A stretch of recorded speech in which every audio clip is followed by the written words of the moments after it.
Good night. You're having a hot flash. Welcome back to the mixer and menopause. Good Lord, she's cooking already. How are ya? You know, I'm good. How are you? I'm good, other than sweating. Because, it's 72 out. And 77 in here now. My goodness. It feels good to me. I got on a sweatshirt, a couple shirts. I'm good. Yeah, we're going to work it out. Well, welcome back to the mixer, y'all. Welcome back, y'all. Thank you for tuning in and joining us, and we hope you're having a good time with us, because we're certainly having a good time. So before we kick it off, like, subscribe, follow, right? Drink responsibly. Do all the things if you want to see when we post next. Yeah, so we have a new cocktail for you here. I'm gonna kind of punted today. It wasn't supposed to be what this is, but it worked out, now didn't it? It's pretty. It is. She is kind of pretty. Mm-hmm. I'll tell you what's in here, and then you kind of measure with your own heart. I say that all the time because what I intended this to be is not how it turned out. I didn't care for it, so I had to put some accoutrements in it. Zhuzh it up, as they say. That's right. So we started off with some muddled fresh raspberries. We chopped those dudes up in the bottom. Then we used some Moscato. Now I used Sutter Home. I'm not sure I would use those again. I think I would. We love Oliver Winery's Moscato lemon d'Asti. Moscato. So do the flavor you like. If you like Moscato d'Asti, that's what it is. So raspberries, Moscato d'Asti. Then it's limoncello. I'm a big fan of that. I might try making that sometime soon. Yeah. And then that, and then fresh lemon. I cut a lemon in half, fresh lemon. And that was, I told you before, I like things that taste good. It didn't taste good to me. So because it's summer, and why not? And I can do what I do. Do what I want to do. I put mango puree in here. So muddled raspberry, Moscato d'Asti, limoncello. Oh, yeah. This is going to be good. And then a little mango, and then there's a couple little raspberries on the top. Raspberries. So cheers to this. Cheers. What's this name? Back porch. Oh, the back porch. Yes, ma'am. Yes, ma'am. That is so good. That's pretty good. Oh, it's so good. Yeah, it tastes like summertime. It really does. Yes, ma'am. Oh, those rabbit. Yeah. Yep. Those rabbits. Those raspberries. Remember we told you menopause was like dial-up internet? That's where we're at today. We're at dial-up internet. Yeah, you never know what's gonna. It's like one of those. Holy What cow! is There's happening? a lot of background noise. It's like one of those. My kids had it when they were young, and they were the long. I'm going off on a tangent. They were like rubbery, long arms, and they'd flick it, and it Stick to the wall. or it would grab something because it had a long. That's what's happening in my head. So this thing's whipping around in my head, and whatever Just it grabbing lands whatever. on, we're drinking rabbits. Stand by. That's what happened. Stand by. It's going to be a good one today. Okay, so in celebration of spring. We're going to do some springy conversation today. And yeah, I asked Penny because she is my sensei. She's my homesteading and my I wish I lived in the country and my chicken whisperer sensei. Yeah. So I was like, Pen, I need to know because I love fresh herbs and we live here. And it was one thing when I was a kid. It was my whole family. We had a garden. Yeah. Well, there was 4 people working on it. Sure. So that was easy. It would just be one, and I don't have that kind of time. Yeah. I'd love it. So I'm just gonna visit all the farm markets and all of that sort of thing. But I can't get enough mint in my life during the summer. I can't get enough basil in my life during the summer. Sure. So She can't I get said, enough eggs. Pen, I bring to her. Yeah. I said, Pen, I need to know what I need to plant now. Yep. So that I can have what I want. Absolutely. Absolutely. So we're going to go over some things and trust that I'm not a professional gardener. I'm not a professional homesteader. And I think sometimes the homesteader term is overused. But we live in the country and we're fortunate that we have some acreage and I can plant and raise whatever I want to. And so I have some eggs in the incubator currently. I have some baby chicks in my brooder in the barn and I have my big girls too. So we're teetering 65-ish chickens right now that give me, and now listen, I don't raise, beauties. I don't have production hens. That's not what I'm after. I like the rainbow of eggs and I like beautiful big hens and I have big, beautiful hens that do good work for me. And This is just a sampling of the assortment of colors of eggs that I get. I get everything from white to, I don't have, you need French copper marins to get that really, really deep copper. But I have a marin variety that makes us these copper eggs, and they're pretty. They're pretty. So I have, I love the aqua. Yep, I have Opal and Cream Leg Bars. They make these blue eggs. I do have some Brahmas and Easter eggers, and they make a variety of different blue down to this pinky color. And then I have olive eggers too that make khaki to dark green eggs. And I've got Polish hens, and I've got a couple Seabrights. I've got some little Cochins also, and they lay a white egg. Yeah, little ones, right? Mm-hmm. Yeah, and they're tiny. They're so cute. But isn't that beautiful? I don't keep roosters. I don't keep roosters with these girls, so they're not fertile. I can't raise these mixed breeds. But we get plenty of eggs, and me, especially me and my youngest son, we are some egg eaters. That's right. Love them, love them, love them. That's right. So we decided.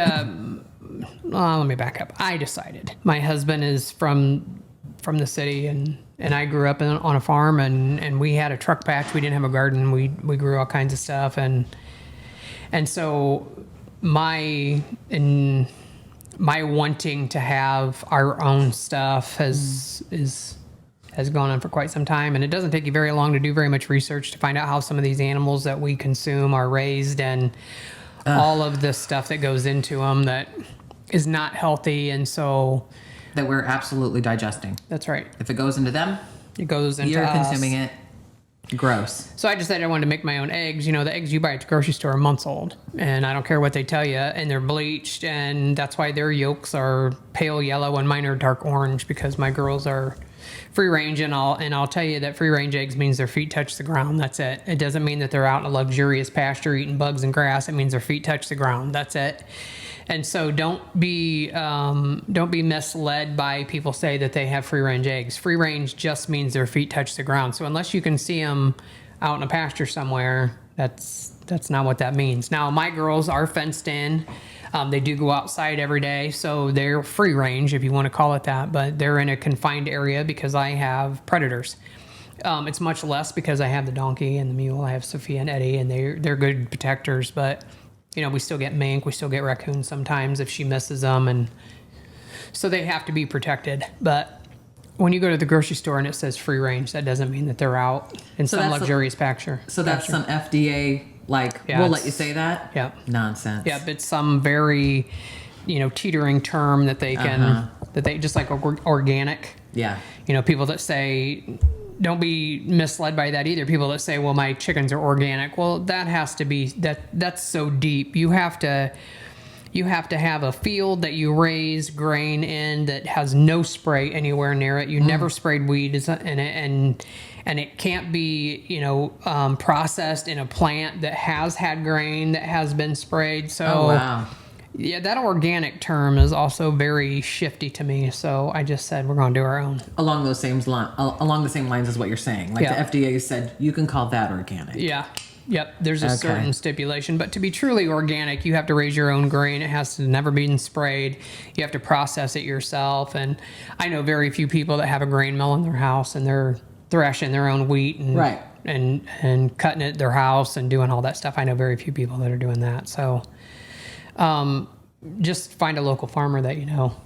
Absolutely. And buy as much as you can from them. Go to the local farmers markets and listen, I know that it's a lot. It's more expensive. It can be more expensive, right? Because I mean, Meijer and Walmart and Kroger, they're gonna have specials on stuff, and these local farmers can't. But paying them the extra helps me believe. I mean, I believe that I'm helping them to do the same thing next year because I want to come back next year. Absolutely. So.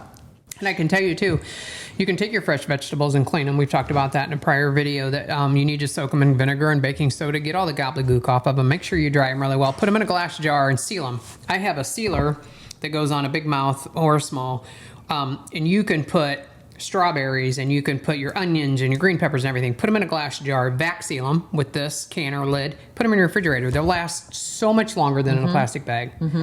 And so that's a good way. If you go to the farmer's market and you buy all this and you think, well, I don't want to buy too much but they look really good. Well, take them home, wash them, put them in a glass jar, and use that vac sealer lid thing, and Find all that stuff on Amazon. yep, and they're gonna last so much longer. You can water bath eggs. I've never done it.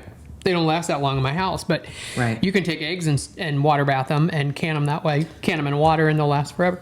I went down that rabbit hole. Sure. Maybe a couple of years ago on TikTok or something like that, of all the things. And again, I wish I had it in me. I wish I had the time and the wherewithal to do all that kind of canning, because Yeah. you know, I call me a conspiracy theorist, whatever. I feel like I'm a realist. At some point, crap's going to hit the fan, and I want my family to eat. So, Yep.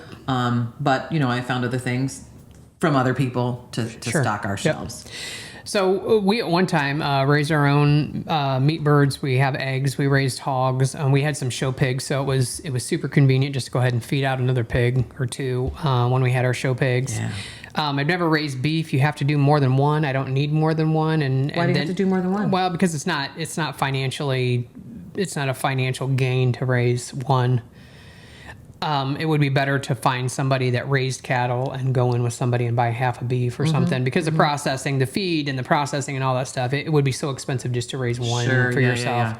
Yeah. And we don't eat a ton of beef. We don't either. It's chicken and pork and fish for us. Yeah, us too. Seafood, whatever. Yep. Yeah. So yeah, we don't. about the only thing I don't raise is we don't raise our own fish, but make sure it's wild caught, not farm raised, because Wild- farm raised has don't mercury in do- it. Don't do that. Yeah. Yeah, don't do that. All you have to do is look at a documentary, and you'll never do it again. Yeah.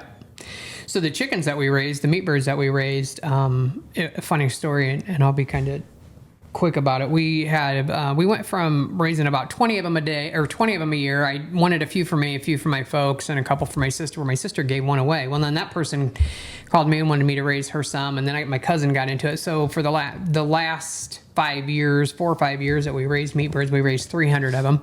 Holy And Toledo. yeah, and meat birds they're horrifying. They're different. Yeah, they're way different than these my beauties. layers. Okay. And so we would raise 300 of them. The first year that I had 300 hens, for whatever reason, I forgot to call our processor and get a date. And in the summertime, they've got 4-H animals, all that stuff coming in. So you have to have a processing date. Oh. And I forgot to call. And so then it was another 2 or 3 weeks before I could get in. So normally people raise their birds for, 30 days, 2 months, something. I don't know, whatever. I raised mine for, they were like 17 weeks when we processed them, they were ginormous. They were like between 12 and 15 pounds processed. Holy Toledo. And so my husband asked You can't find a chicken that size anywhere in the store. Nope. And my husband asked him, is it a big deal? And she said, as long as we can get them in the cones, we'll process them. So from there on out, I raised them for like 18 weeks. And So you did it on purpose. We did it on purpose. Yeah, if you're gonna pay, it used to be like $275 a bird. I'm sure it's more than that now, but they process them, and I could keep the giblets. And they put 3 birds in a bag, and so when we would drop them off live. We would take them in at the night. They'd process them the next day. Aubrey would go pick them up, and then the people that had bought chickens, we would pack them on ice, and they would come get them the next day. And then I would either quarter ours up or cut them up or whatever. And that's another thing. Learn how to cut up a chicken. Yeah. Learn that trade. You can buy a whole chicken way cheaper than you can buy legs and thighs and whatnot. It's the same thing, and it's because it's for convenience. You're paying for convenience. So learn how to cut up a chicken. But we would do all that, and we had one of my friends would buy 10 birds from us every year, and he would cut the spine and the neck out, and then he would either cut them up or however he processed them, but he would always weigh them and send me the picture. And the last year he bought birds from us without a spine, just the birds, it was over 100 pounds for 10 birds. That's how big they were. And he bought chickens from me every year. Bought 10 chickens from me every year. Yeah, sold them for $10 a piece. They were delicious. Oh yeah, plenty of fat, and that's where you get the flavor from. And yeah. So, but they are. It's not easy. I mean, and meat birds will just lay down. So we would put water on one end, and Auber had a drip system. He made me a PVC drip system, and we had feed on the other end. And I would go in every day and get them up and move them. And you have to scrape all the yucky out and put fresh shavings in, because they'll lose the feathers on their belly they're hot. Meat birds are hot, and so we would. I'd have to go in and stir them. The only way I would do it now is if I had a truck. I would have a chicken tractor that you can move every day, put them on fresh grass every day. That's the only way I would do it. A chicken tractor. Yes. Is that a special truck?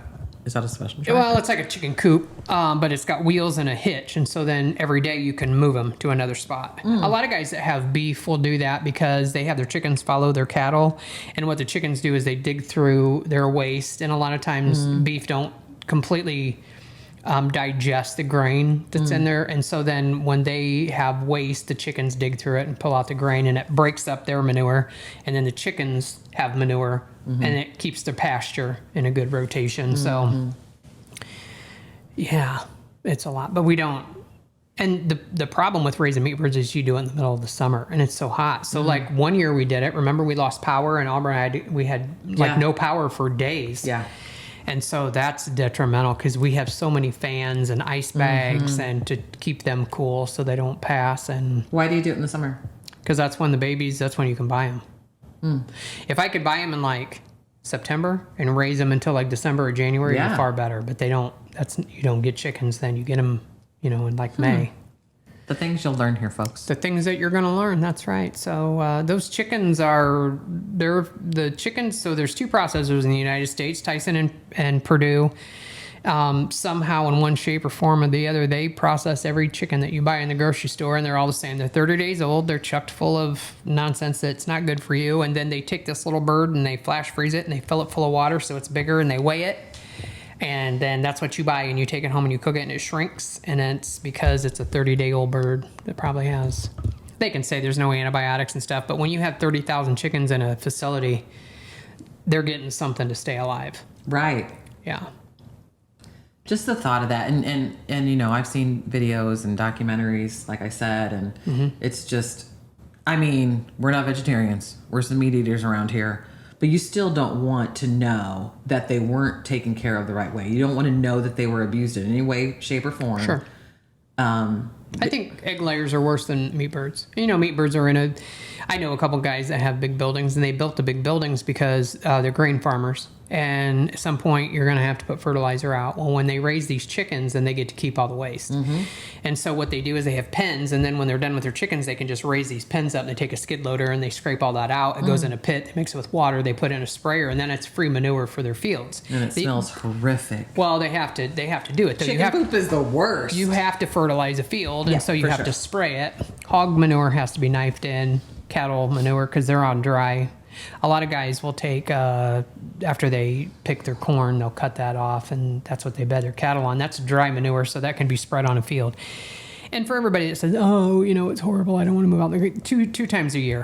They put manure down before in the fall after harvest and in spring before harvest, and that's the only time they can spread manure. So it's not like it's happening every other week. And people that complain about the manure need to stay in the city because they have to remineralize their soil somehow, or you're not going to eat. If you like corn, if you like beef, if you like soy, if you only knew how many products soy is in, you would stop complaining about farmers. So they raise all of our food. And it's a circle of life. Like, I'd rather have manure in the soil than a chemical. Absolutely. Yeah. And anhydrous ammonia is an oil, and if they have to spray anhydrous ammonia instead of natural manure, it lasts until either it dries up or it rains.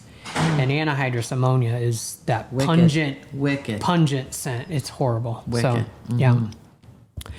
Okay, so I'm going to say that that's kind of why we started, is into more self-preservation, and it doesn't take very much research to find out that not all processed food is good for you. And if you can buy local, absolutely do that. If you can grow your own, do that. And you don't have to grow a lot. It doesn't take much to fill your freezer. A couple tomato plants. Right. One zucchini, one cucumber, some green beans. It doesn't take a lot to put food up. And I'm a big fan of sweet potatoes, and we grow sweet potatoes, and I mean, we're going to put up some corn this year, and I'll tell you, corn's hard because raccoons like corn. And raccoons don't take an ear and eat it. They'll take every ear and take a bite out of it. So you gotta gluttons. You gotta make some provisions to keep what you're growing safe. But we like to grow, and I like to can. I do can a few things, but most of the stuff that I put up, I freeze. It's a lot easier. So sweet corn, we put up most of what we. I don't buy a lot of vegetables. Now I buy some fruit that we don't have around here, but sure, yeah. We have eggs. We have, I have a good friend, She's Farms, out of Larwell. They supply Integrity Meats with pork, and I can call Kelly and tell her that I need a whole hog. She'll let me know when it's delivered, and I can call up there and tell them how I want it processed. You also told me that for those of you who live in northern Fort Wayne or northwest Allen County, you told me that the IGA in Churubusco, as well as the Savimore in Churubusco, they all their meat. Other than the packaged Eckrich. Yeah. Bologna. Their fresh meat, I believe, is local. Yeah. Bought local. And you can tell the difference. Yeah, phenomenal. Their chicken breasts are huge. I think he buys his chicken breast from a guy out of Huntington. But their meat, yeah. Another fan favorite of mine. I love to go to Corona, up to Albright's. I'm a big fan of them too. I'll buy, again, I say we don't eat red meat, but we buy some burger. And when we go up there, I want to not make 2 trips in a month. So we go up, and if I want to buy some burger, I can, buy 75 pounds of it. And they don't get it out of the cooler. They have hanging quarters in the back, and you can stand there, and it takes them a little longer when you order that much. But the more you buy, the more they take off. Yeah. So they'll stand back there and cut meat off a hanging quarter and grind it and put it in a bag and just hand it to you. Listen. Yeah. And they've got Seckler's pickles, and they have a huge, amazing variety of cheese. I am a cheese fan. If you go up to Albright's, they have. And that place has been owned by the same family for I don't know how long, but it's nice. They buy local meat. They have, and people's like, what's more expensive? Okay, well, it is more expensive, but I'm not buying my groceries at Walmart. Right. There's nothing that I need from Walmart. I mean, we make our own pickles. We can, we pickle our own food. We can our own food. We freeze our own food. The more self-sustainable and the more, reliant on what we grow, we do. I'm in for that. I would rather eat what I grow in the backyard. Yeah. Speaking of pickling, we found this great place in Huntertown called The Process. We're going to take you guys along with us sometime. They're doing it. Yeah, they're doing it. And they just celebrated an anniversary. Yep. But they, and again, it's not cheap, but that it's real and, not processed and all of those wonderful things. So that, if you're on the same kind of journey as we are with that, it's worth it to me. Yep. All kinds of breads and all kinds of pickled stuff, pickled eggs, pickled beets, pickled asparagus, bruschetta and mustard and sauces. The best bruschetta. Yeah, and their horseradish pickles are phenomenal. They also sell local coffee in there. We have a local coffee place in Albion called Country Roads. They have coffee in there. I think honey. Yeah.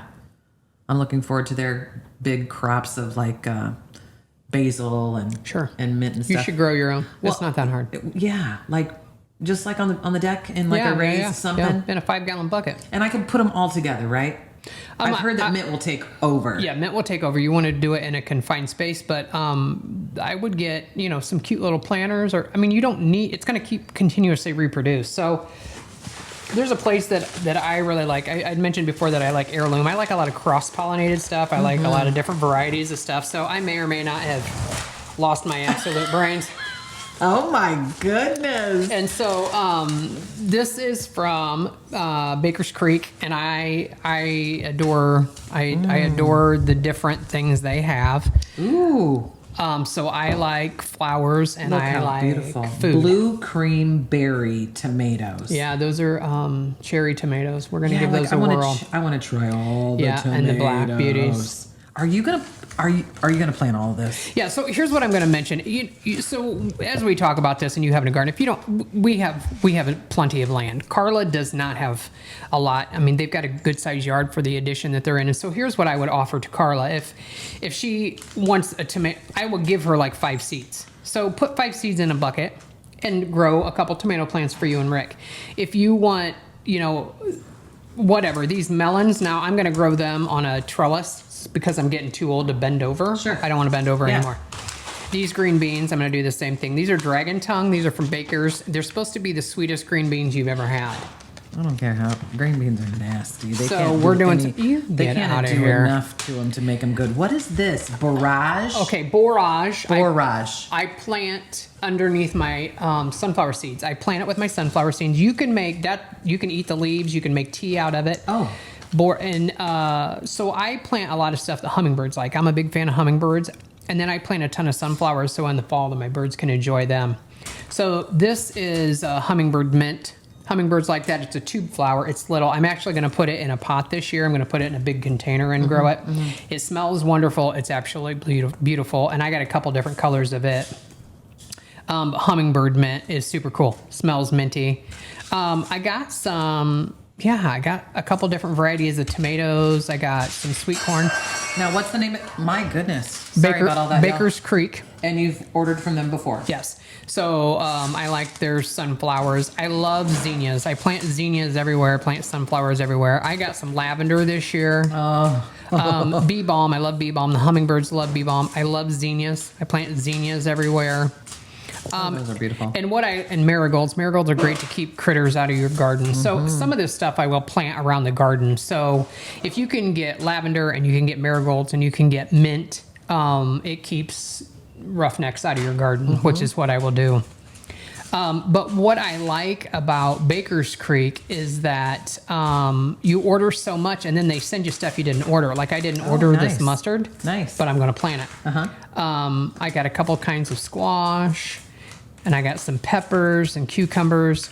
This melon, so it says free seeds. I didn't order this melon. This is muskmelon. Yeah.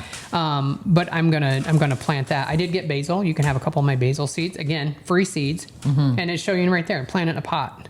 So all you're gonna do is take the leaves off. You're gonna leave the flowers anyway. Yep. So these peppers, I'm in Jimmy. So is now the time? Or do we have to wait until not more yet. frost? Okay. Not yet. And I know a lot of people like to start their seeds inside. I don't necessarily do that. So again, we had lost a tree this year and we have all that brush. And so I told Aubrey, I want you to pull up, because I leave my weed barrier down normally. But we're going to pull all of that up, and we're going to burn all of that lumber, or all of that tree, the rest of that tree where my garden goes, because the wood ash is phenomenal for the soil. And then I can't use my chicken manure because you have to winter it over. But a friend of mine, Jennifer, that owns E-Brewing, they will sell bags because they raise rabbits of rabbit manure. And rabbit manure you can soak in water and you can put it right on your garden. I mean, most manure you have to winter over. But rabbit manure you can put right on your garden. So I'll go out and get a couple bags from Jen and soak it in water, and it goes further that way. And then we'll put rabbit manure in our garden, put the weed barrier back down, and I like to put my stuff right. You can go buy plants. If you're only going to grow a couple tomato plants, just go. You can either buy them. You can start. I can give you seeds. You can start funky ones like this. Yeah, I'll give you a couple seeds. You start them. I won't by any stretch plant all of those. So that's a good way to do this. I mean, if you have a couple friends and you think, you know what, I want a tomato plant on my back deck. Then order a package of seeds and divide it by 3 or 4 of your friends. I always plant more than one seed because I feel like you got to have a boy seed and a girl seed. It's not all plants are like that. Hole. Yeah, not all plants are like that. Sometimes seeds aren't viable, so I'll put 2 or 3 seeds in each hole anyway. So. Yeah, I'll give you a couple seeds of the stuff. You start it right here on the deck, but you need to plant it in a bucket, like a 5-gallon bucket, and don't fill it full of dirt. You need to go back there and you need to put leaves and sticks. It has to have drainage. You need like 4 or 5 holes in the bottom of the bucket, just a small drill bit. Have Rick put some holes in the bottom, and then put sticks and leaves, and then put your dirt on top of that. That gives them some air, and they won't root rot. And then. I mean, in a bucket, I've never had trouble with worms. Now, I don't kill tomato worms. A lot of people do. But those are hornworms, and they make some really cool moths. that I feel like are that's beneficial. cool. Okay. So I just throw them back in the woods and let them go. But when I put, I use diatomaceous earth and I use lime in my garden. I don't use chemicals because that's kind of defeating the purpose. It is defeating the purpose. So diatomaceous earth will kill any soft-shelled or hard-shelled bug. So it's perfect to sprinkle in your garden. Diatomaceous earth. Yep. And you can get food grade. So get on Amazon, get a bag of food grade diatomaceous earth and just sprinkle it in your garden after you plant your plants. And then you don't have to worry about all the creepy crawlers. You can put it around your house. I mean, you can eat it. Diatomaceous earth is great for you. You can worm yourself with it. That's another video. But diatomaceous earth is great. You can put it around your house. You can put it in your yard. We put it in our yard to keep ticks and fleas off of Cooper. Doesn't hurt him.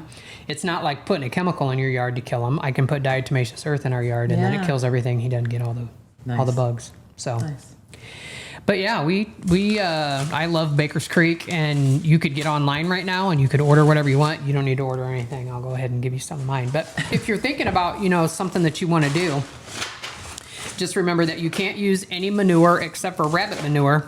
Water it down, pour it in your garden, pour some of it in your bucket. When I lived at the lake, I had a lake house for a while. I used to go down and get 5-gallon buckets of lake water. It's full of fish poop. Yeah. And I used to water my flowers. I used to water everything with that. And I had the most beautiful. Really? Oh, yeah. Really? Fish poop is great. How smart are you? Well, and small. It was cheap. I was cheap and it was free. Yeah. Fish water was cheap.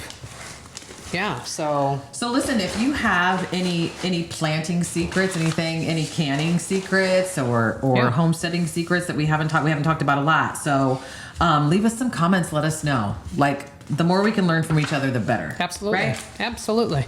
And part of this too, because I just, was looking at some of my notes. Part of this is Zen for me. Like I do all of our yard work. Yeah. I take care of all of our flowers. Yeah. And even though I put weed barrier down, you're still getting grass and stuff sometimes up through, and you have to weed eat around it. And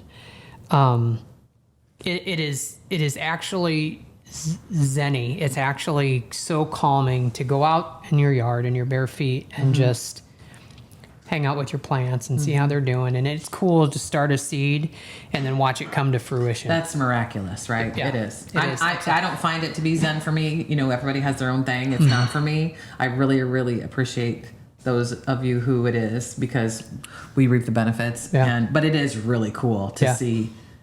It's a miracle. It's wonderful. And so one thing that I'm going to say that I like, we spoke briefly about this place called The Process, and the guy that cans everything in there, it's called Josh's Jungle, and you can get some super cool stuff in there, and I highly encourage you to make that trip. And what I like the most is he can tell you where they get all the produce in the summertime. He can tell you who raised it, where they got it, and who they bought it from. I know that there's a lot of places that sell fresh produce, but where's it coming from? Right.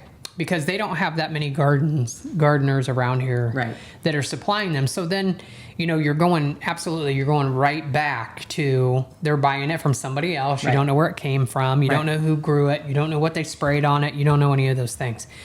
So down here at The Process, Josh, and I don't know if that's the guy that I talked to, but it's called Josh's Jungle. He's the processor in there.